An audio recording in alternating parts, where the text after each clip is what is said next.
ஆர்ப்பாட்டம் போராட்டம் இது போராட்டம்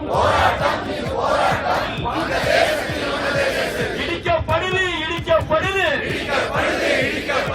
இந்த இஸ்கான் கோவிலை இடிக்கிற அதிகாரம் பாரத் மாதா கி அகண்ட பாரத் அடைந்தே தீரும்.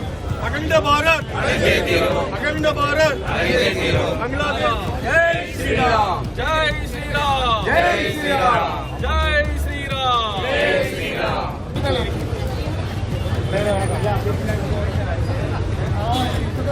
அதற்கு பிறகு இந்த ஆர்ப்பாட்டமானது துறவிகள், தாய்மார்கள் மற்றும் இந்தியா முழுவதும் இன்றைய தினத்திலே வங்கதேச இந்து உரிமை மீட்பு